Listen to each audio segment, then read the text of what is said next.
Bienvenue si vous nous rejoignez dans cette nouvelle édition. Voici les titres de ce 20h. Le fonctionnement des agences onusiennes en terre béninoise au cœur d'une séance de travail au ministère du Développement. Le système des Nations Unies et le ministre d'État ont échangé aujourd'hui sur le sujet.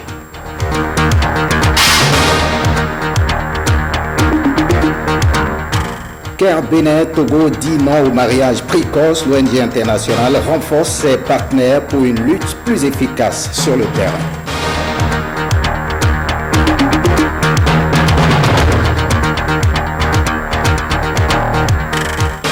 Et puis la dépouille de Papa Wemba est arrivée aujourd'hui à Kinshasa. Des officiels et une foule immense étaient venus accueillir leur femme décédée à Abidjan.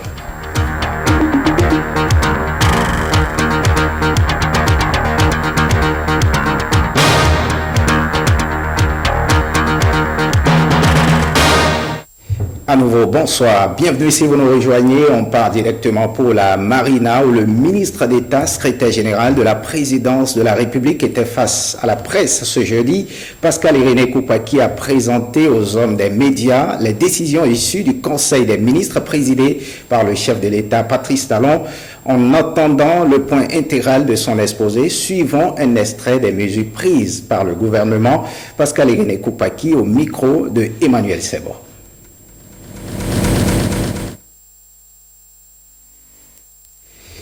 Eh bien, quelques difficultés avec cet élément. Partons d'abord au ministère de la fonction publique en attendant de revenir au palais de la Marina. Didiatou Martin s'est allé découvrir les locaux de la NPE et du FNM, deux directions sous sa tutelle. Brice Bozo et Patrick Diosso nous en disent davantage.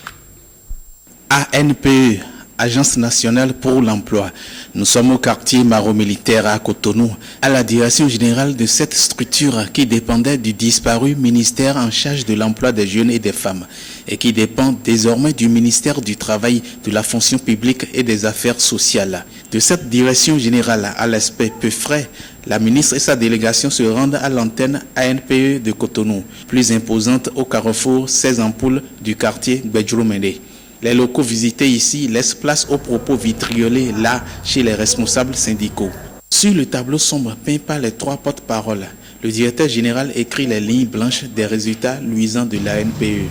La NPE, un des programmes qui, il y a 4 ans, était à 500 personnes, aujourd'hui arrive à donner la chance à 6250 bénéficiaires. Je voudrais vous dire et vous rassurer que vous avez en main un outil puissant. Cette puissance de la NPE est attestée par l'autorité ministérielle. Le fait que la NPE soit la première structure sous tutelle que je visite est révélateur de l'importance que le nouveau régime accorde à la question de l'emploi dans notre pays. Hurrah pour la NPE, mais haro sur le PAES 2016, programme d'appui à l'emploi salarié, promotion de cette année. Je voudrais, monsieur le directeur général, que vous preniez acte de la suspension dès aujourd'hui de la mise en œuvre du PAES 2016. Nous prendrons le temps de clarifier afin de prendre un nouveau départ en la matière. Autre terrain où œuvrait l'ancien ministère en charge de la microfinance, FNM, Fonds national de la microfinance. Sur le tableau blanchâtre badigeonné par le porte-voix de l'équipe maison, le directeur général dessine les réalisations reluisantes du FNM. Du microcrédit aux plus pauvres qui demeure aujourd'hui encore le produit phare de l'institution, nous avons évolué au niveau du financement des cibles des centres de promotion sociale, le ministère de la Famille. Après cette étape, Madame le ministre, nous avons été appelés à financer le secteur agricole. Je m'engage à vous accompagner afin que vous puissiez parvenir à des résultats encore plus élogieux. Un banc pour le FNM, mais un bémol final pour le travail abattu. Nous ne devons pas nous satisfaire de ce que nous avons réalisé. Nous devons vraiment bousculer même nos objectifs. Objectif, maintenir la place de premier leader.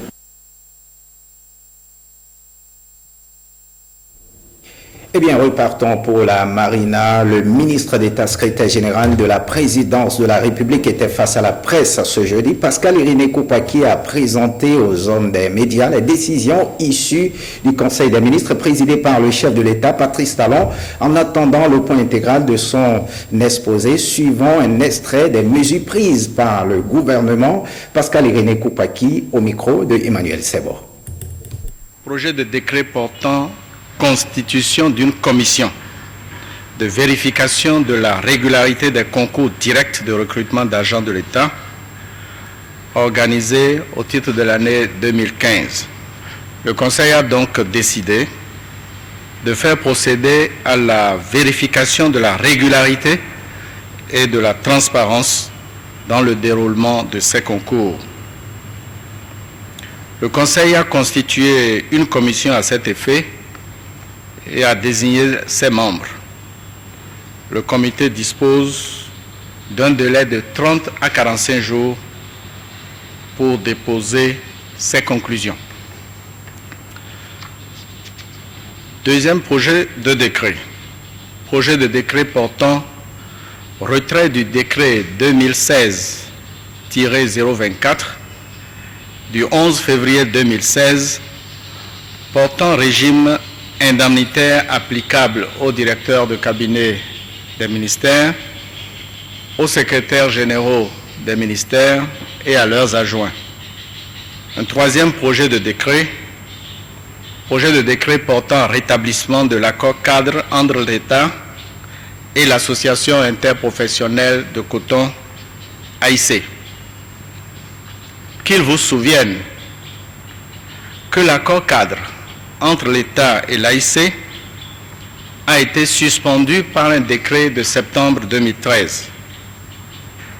Le Conseil a donc décidé de rétablir cet accord cadre suspendu en 2013. Un décret portant rétablissement de cet accord cadre a été adopté par le Conseil.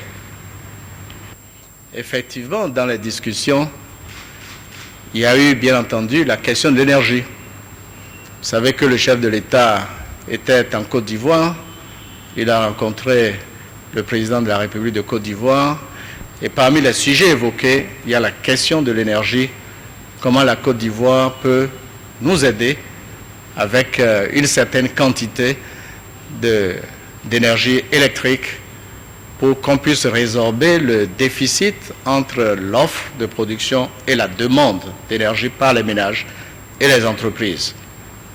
Des solutions sont en vue. Et à cet égard, il y aura une réunion demain entre les parties togolaises, béninoises et ivoiriennes. Et on parle de la sécurité, la santé au travail, le stress au travail, un défi collectif. C'est le thème de réflexion de la Journée mondiale de la sécurité et de la santé au travail, célébrée ce 28 avril 2016. Que comprendre de cette journée? Dr Corneille Arroigny nous en parle au micro de Héloïse Renato. Se soigner est l'une des composantes des besoins fondamentaux de l'homme. Malheureusement, la qualité des soins administrés est loin de répondre aux attentes des populations. Il faut donc marquer une pause pour évaluer la performance du secteur de la santé, identifier les goulots d'étranglement et proposer des pistes de solutions pour une amélioration conséquente des paquets de services de soins offerts dans nos différents hôpitaux de zone et centres de santé. Concrètement, vous aurez entre autres à échanger sur le point de l'exécution des recommandations de la revue au titre de l'année 2014, apprécier la feuille de route conçue pour l'élaboration du PTD 2016-2018, apprécier les constats des audits des décès maternels, faire le point des avancées et les perspectives notées dans le processus de mise en œuvre du régime d'assurance maladie universelle RAMU. Enfin, examiner la feuille de route conjointe pour l'harmonisation et la pérennisation du processus de financement basé sur les résultats FBR. C'est donc un espace de concertation et d'échange d'expériences, un travail collectif qui doit déboucher sur des recommandations concrètes et une feuille de route susceptible d'induire des changements qualitatifs. Pour y parvenir, le gouvernement béninois bénéficie de l'accompagnement des partenaires techniques et financiers tels que la Banque mondiale et la coopération suisse. Parlons de nous-mêmes. Élan Média célèbre autrement le 3 mai, journée internationale de la liberté de la presse, une semaine de festivités pour honorer les hommes des médias. Ghislaine Adini-Akbozo, responsable de Élan Média, précise le programme des festivités de cet événement. Regardez. Nous avons pour l'habitude de célébrer cette journée juste à travers des séances de cocktails ou juste quelques heures de communication. C'est autour de ça que souvent nos organisations fêtières nous réunissent, nous les acteurs des médias, pour parler de cette journée importante. Nous, en tant que jeunes professionnels des médias, on s'est dit qu'on peut marquer autrement ces journées. Et c'est ce qui nous a amené à penser à des journées médias. Sur toute une semaine, ça commence de ce vendredi 29 avril jusqu'au vendredi 6 mai. Et tout au long de cette semaine, nous aurons un village qui sera implanté au stade de l'Amitié, le village des médias. Dans ce village, il y aura des stands animés par les organes de presse du Bénin. Tous les organes de presse y seront représentés. Il y aura chaque soir au niveau de ce village des animations. Et l'objectif d'abord, c'est créer la symbiose entre nous. C'est un creuset de retrouvailles aussi, où vous allez voir des professionnels des médias de la télévision ORTB aller intervenir sur la télévision Canal 3 par exemple. Beaucoup plus aussi avec les radios. Donc il y aura les interanimations. Le public aussi viendra découvrir certaines photos des périodes où les journalistes poussent leur propre voiture en panne. Les journées médias, ce n'est pas qu'au stade de l'Amitié. Au cours de la semaine, nous irons également dans les écoles de formation. Ces écoles qui notamment nous soutiennent, c'est-à-dire ESAE et ISMA. Au niveau de ESAE, nous démarrons le lundi 2 mai. Et ce n'est pas une séance de don de sang. Le doyen Souley Isiaka sera avec nous, mais sur le site plutôt du stade de l'Amitié. Et là, il sera avec nous le lundi à la cérémonie d'ouverture. Tout ce programme sera clôturé le vendredi 6 mai par une soirée dédiée aux professionnels des médias. Je tiens à souligner que Élan Média est appuyé dans cette initiative par des clubs presse.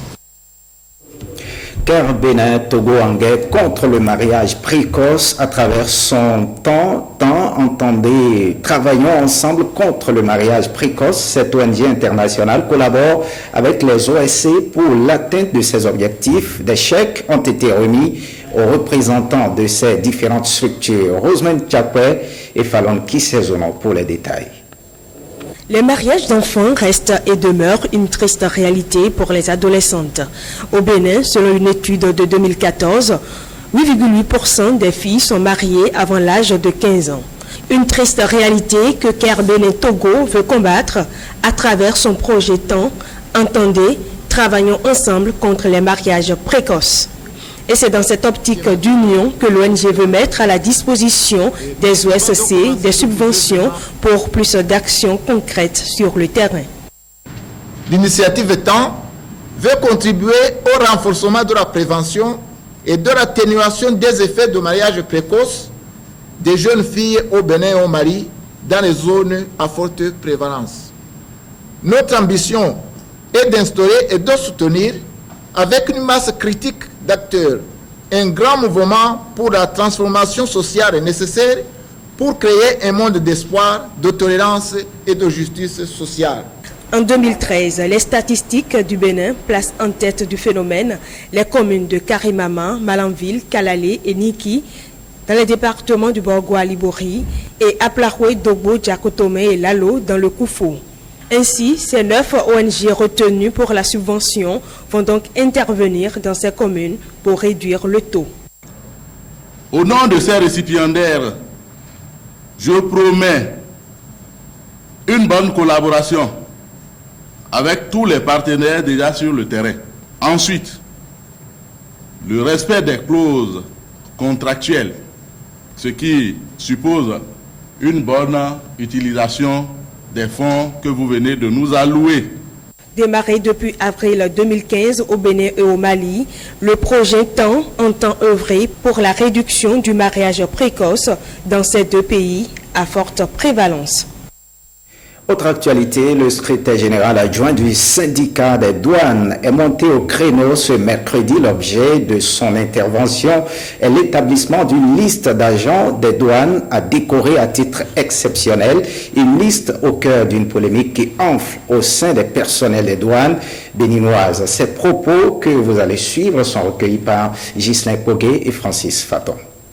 L'intitulé d'abord du décret dit promotion et nomination dans l'ordre national du Bénin à titre exceptionnel et militaire du personnel de l'administration des douanes. Cela suppose des faits des espoirs extraordinaires qui devaient être les critères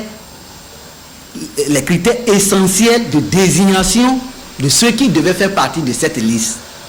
Mais hélas, cette liste a été concoctée dans une certaine ambiance de copinage entre les autorités douanières et certains agents des douanes qui sont toujours en dessous du malaise que l'administration des douanes connaît. La brigade de l'aéroport a saisi 235 kilos de cocaïne. Et si vous connaissez le milieu de cocaïne et qu'on arrive à saisir cela, on pourrait dire bravo à ces gens-là. La brigade de Comé a saisi 670 kilos de chanvre indien. Si vous connaissez ceux qui font ce trafic-là, quelle est la capacité de leur nuisance, on pourrait dire bravo à ces agents-là. Aucun de ces agents ne figure sur cette liste. Et c'est ça qui frustre l'administration des douanes. Les mêmes, pour autant qu'ils savent qu'ils ne méritent pas, ils nous ont promis. Seul, si l'agent ne peut rien faire, c'est que Dieu ne peut pas faire. Qu'on le veuille ou non, eux, ils seront décorés. On nous dit que le 3 mai prochain, ils sont appelés à être décorés malgré la dénonciation et que la force de l'argent peut tout. Jusqu'à preuve de contraire, moi je fais confiance à la chancellerie. Mais par rapport aux nouvelles qui nous sont parvenues au dernier moment, nous mettons en garde la chancellerie. Un tour au ministère du Développement à présent, séance de travail ce mercredi entre le système des Nations Unies au Bénin et le ministère d'État chargé du plan et du développement. Principal sujet abordé, le système de fonctionnement des agences onusiennes en terre béninoise. Ibrahim Lawani pour le point. À cette rencontre assez légère entre le système des Nations Unies et le ministre d'État chargé du plan et du développement, il est surtout question de l'approche DAO, le Delivering as One, uni dans l'action en français. C'est un instrument opérationnel depuis 2 ans et par lequel toutes les agences des Nations Unies au Bénin travaillent en synergie. Nous avons tous des mandats très spécifiques que nous sommes là pour mettre en œuvre sous forme d'une assistance essentiellement technique au niveau du gouvernement. Mais depuis quelques années, nous essayons de travailler en synergie, beaucoup plus, de façon à ce que les résultats, vous savez, on dit 1 + 1 = 2, mais 1 + 1 peut aussi être égal à 3 s'il y a une bonne synergie, une bonne coordination des actions dans le système des Nations Unies. Donc en 2009, le Bénin a choisi d'être un pays DAO, un pays où les Nations Unies seraient unies dans l'action, et nous essayons donc de travailler ensemble à travers des projets conjoints. L'autorité ministérielle affiche sa disponibilité à accompagner le système des Nations Unies pour l'amélioration des conditions de vie des populations à travers le système DAO. Nous ne sommes pas au service des gouvernements, nous sommes au service des populations, nous sommes au service des pays. Si on se fourvoie là-dessus, et c'est déjà arrivé par le passé, on va perdre de vue les résultats qu'on recherche. Nous poursuivons un objectif qui est de développer nos pays, réduire la pauvreté, mettre les services de base à la disposition de nos compatriotes. Il n'y a pas une vingtaine d'agences parce que seulement il y a 20 problèmes. Si nous poursuivons un objectif d'efficacité, eh bien c'est dans la direction du DAO qu'il faut aller. Depuis 2009, le Bénin s'est engagé dans l'approche unie dans l'action. Les partenaires techniques et financiers veulent désormais croire en un DAO davantage dynamique pour des actions concertées plus efficaces. Un peu de sourire dans cette édition. La BOA, en partenariat avec Sono Assurance, offre des possibilités de gagner des millions à travers son nouveau produit. Ma chance, pour le compte de ce mois, a fait 4 gagnants pour un montant total de 12 millions à partager selon les souscriptions. Ibrahim Lawani nous en dit plus. Ma chance, c'est un nouveau produit d'épargne et de capitalisation sur 15 ans issu du partenariat entre la BOA et Sono Assurance. C'est un produit d'épargne et de capitalisation sur 15 ans avec 4 paliers de primes. La prime de 30 500 qui vous donne droit à 6 millions de francs CFA. La prime de 20 500 qui vous donne droit à 4 millions de francs CFA, la prime de 10 500 qui vous donne droit à 2 millions de francs CFA et la prime de 5 500 qui vous donne droit à 1 million de francs CFA. Les heureux gagnants, il y en a déjà 4 au mois d'avril. Ils doivent se partager une cagnotte de 12 millions.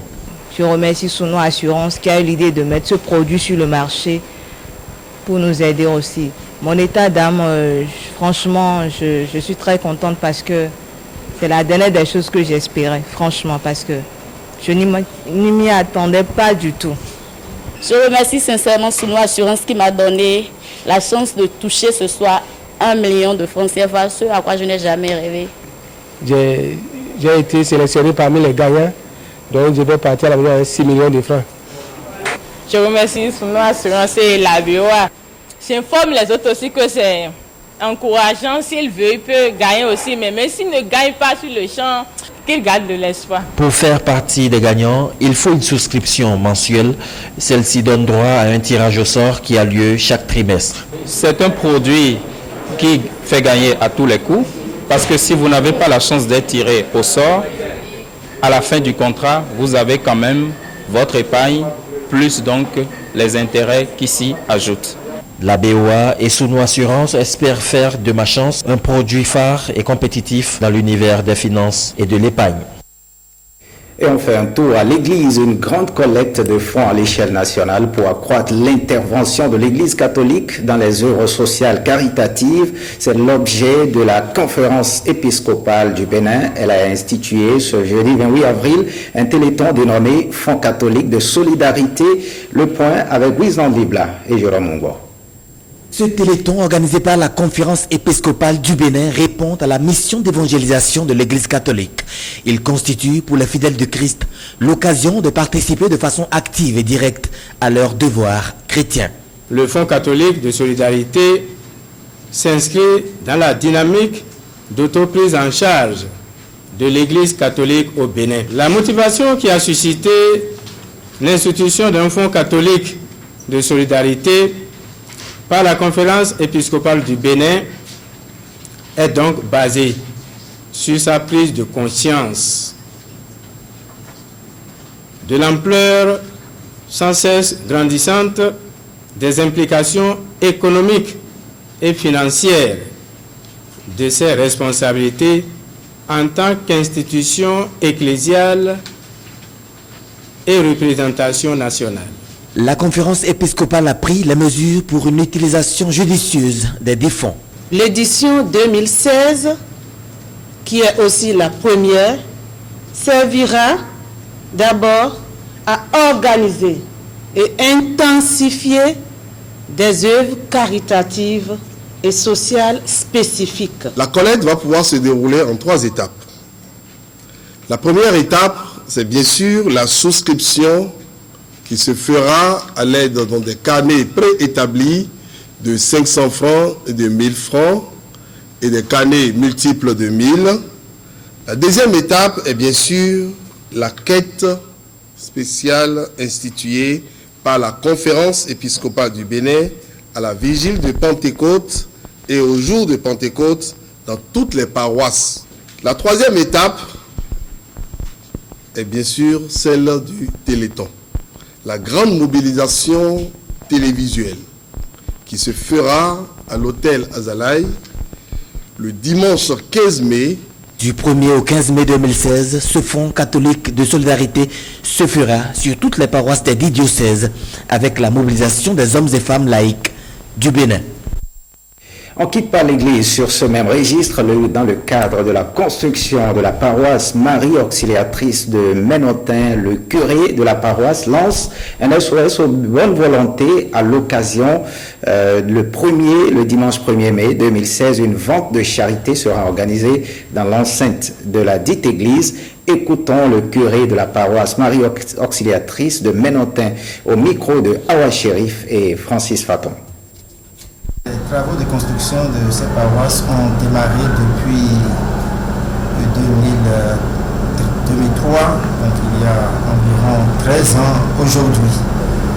Et ces travaux ont continué jusqu'à ce jour. Et aujourd'hui, nous sommes arrivés au niveau de la charpente de ce grand bâtiment que vous voyez, qui est vraiment un chef-d'œuvre que nous essayons de bâtir tout doucement à l'honneur de la Vierge Marie, à la gloire de Dieu. Et la charpente de ce bâtiment, rien que la charpente, nous demande au moins 100 millions. C'est vrai que c'est beaucoup d'argent et on a besoin de l'aide. Quand ça vient de partout, c'est assez consistant pour évoluer dans le travail.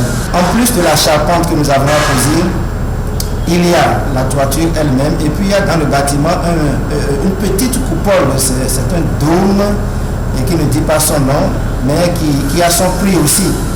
Donc aujourd'hui, nous avons besoin de l'argent et nous lançons un appel à toutes les âmes généreuses, à toutes les personnes de bonne volonté. Notre vente de charité aura lieu le dimanche prochain. Mais il y a un certain nombre d'activités que nous avons prévues dans le cadre de la vente de charité, activités spirituelles et activités récréatives aussi. Et puis le samedi soir, il y a une soirée récréative encore avec les chorales de la paroisse, les groupes de la paroisse. Ce sera un concert suivi de quelques spectacles. Et puis le dimanche, ce sera la grande fête. Parlons de cet anniversaire. Le corps diplomatique béninois s'est mobilisé hier aux côtés de la communauté néerlandaise au Bénin. À l'origine de cette mobilisation, la fête du roi qui est célébrée chaque 27 avril. Jean-Claude James nous en dit davantage. Cette fête est une double première. C'est la première fête du roi pour ce représentant des Pays-Bas au Bénin, mais aussi une première pour le régime du nouveau départ. Un rendez-vous festif où le peuple hollandais commémore l'anniversaire du roi Willem Alexander. L'édition 2015 au Bénin rappelle un mauvais souvenir, affaire PPEA 2. En effet, c'était juste après la fête nationale de 2015 que nous avons constaté une fraude dans notre programme d'eau. Depuis que l'affaire a été découverte, les autorités béninoises ont mené des actions sérieuses pour réparer les dégâts. Néanmoins, nous attendons toujours que la vérité soit établie et que la justice se prononce sur ce dossier. Mais la partie néerlandaise retient aussi la maturité du peuple béninois. Fort heureusement, l'année écoulée a également porté de très bonnes nouvelles. La paisible alternance du pouvoir confirme bien la qualité de la tradition démocratique au Bénin. Et cela servira sûrement comme exemple pour beaucoup d'autres pays. Malgré ce passé sombre, le gouvernement béninois s'engage à pérenniser les bons rapports entre les deux pays.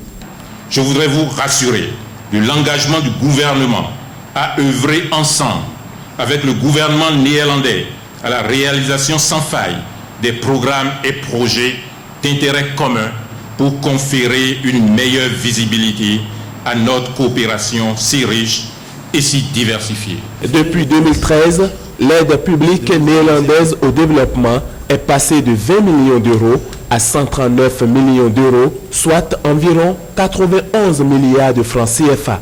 Cette enveloppe budgétaire couvre 4 secteurs: eau et assainissement, agriculture, santé reproductive et droits sexuels, développement du secteur privé. Et cet événement qui focalise l'attention de tout le monde entier, la dépouille de Papa Wemba, le roi de la rumba congolaise, est arrivée ce jeudi à Kinshasa, où des officiels et une foule immense étaient venus l'accueillir. Suivez le récit de Jean-Claude, de Jérôme Humbo. L'Airbus A320 de la compagnie aérienne Congo Airways a atterri à 9h35 à l'aéroport de Ndjili, amenant le corps de musiciens décédés brusquement dimanche lors d'un concert à Abidjan. Le Premier ministre congolais Augustin Matata Ponyo et le président de l'Assemblée nationale Aubin Minakou étaient présents à la descente d'avion du cercueil blanc recouvert du drapeau de la RDC et suivi par un prêtre catholique. Des adeptes de la SAP, Société des ambianceurs et des personnes élégantes, mouvement dont Papa Wemba a été l'un des initiateurs dans les années 70 et élevé au rang de religion par ses partisans, vêtus majoritairement en noir, était visible. Plus de 3 heures avant l'arrivée du corps de l'artiste, un groupe folklorique avait livré un spectacle de danse au son de tam-tam et autres instruments traditionnels. Le cercueil a ensuite été embarqué dans un corbillard orné du drapeau de la RDC au son des sirènes de la police et encadré par des policiers anti-émeutes.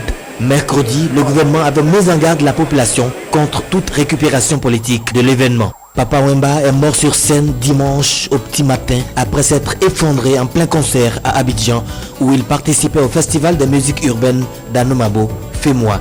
Père de 6 enfants, dandy s'habillant chez les grands couturiers, il était depuis plus de 40 ans un des chanteurs africains les plus populaires. Voix au perché et personnalité flamboyante, il fut l'une des grandes figures de la rumba congolaise et le prince de la sape. Image commentée par Jérôme Humbo. Fin de ce journal, merci de l'avoir suivi. Le programme prévoit à 21h un entretien avec le ministre de l'Énergie, de l'Eau et des Mines sur le thème délestage. Au Bénin, peut-on y mettre fin? Et à partir de 22h, les feuilletons, le choix de l'amour et la Reine du Sud. Le journal du soir est prévu pour 23h30 avec Amadine Amniambosso. Merci de nous avoir suivis. Retrouvez cette édition sur le site de l'ORTB, www.ortb.bj. Merci de votre fidélité. À très bientôt.